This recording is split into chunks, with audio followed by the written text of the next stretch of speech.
ദുരന്തത്തിൽ എൻ്റെ വീട് നഷ്ടപ്പെട്ടു.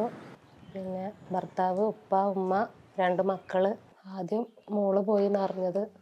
മൂത്താള് 2 മക്കൾ, 3 ആളായിരുന്നു. ഇവളെയും കൂട്ടിയിട്ട് 3 ആളായിരുന്നു.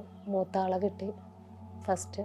ഇക്കാനെയും നടുവത്തെ മോളെയും ഇപ്പോൾ 3 മാസം ആവണുള്ളൂ. അറിഞ്ഞിട്ട് DNA അറിഞ്ഞതാണ് അവരതൊക്കെ.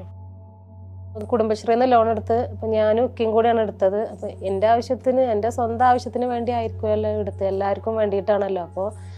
അപ്പോൾ ഇക്ക ഗോൾഡ് പണയം വെച്ചിട്ടുണ്ട്. ഇനിയിപ്പോൾ കുടുംബത്തിൻ്റെ ആവശ്യത്തിന് വേണ്ടിയിട്ടാണ്. ഇനിയിപ്പോൾ ഞാൻ അത് ഒറ്റയ്ക്ക് ഞാൻ എങ്ങനെ അത് അടക്കും? കുടുംബശ്രീ ലോൺ ഞാൻ എങ്ങനെ അടക്കും? പ്രധാനമന്ത്രി വന്ന് മോളെ ഷെയ്ക്കാൻഡ് കൊടുത്തപ്പോൾ വേഗം കൈയൊക്കെ കൊടുത്ത് മോള് തിരിച്ചു. പെട്ടെന്ന് നീറ്റ് എന്താണെന്നറിയില്ല, മോള് വേഗം കെട്ടിപ്പിടിക്കുകയായിരുന്നു അവരെ.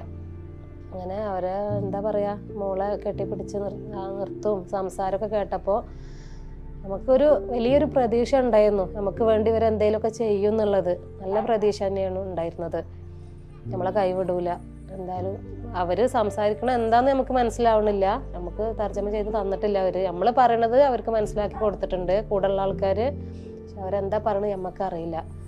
എന്നാലും അവരെ മുഖഭാവമൊക്കെ കണ്ടിട്ട് എന്തായാലും നമ്മളെ കൂടെ ഉണ്ടാകും. മോളെ അങ്ങനെയാണല്ലോ അവർ ഇതാക്കിയിരുന്നത്. അപ്പം നമ്മളെ കൂടെ ഉണ്ടാകും. അത് എന്താ പറയുക, ഒരു തീരുമാനം ആവാതെ നിൽക്കുകയാണല്ലോ. അപ്പോൾ അതിൽ വലിയൊരു സങ്കടമുണ്ട്. ഇവിടെ വന്നതൊക്കെ കണ്ടിട്ട് നമുക്കൊന്നും ഇതാക്കി തന്നിട്ടില്ലല്ലോ.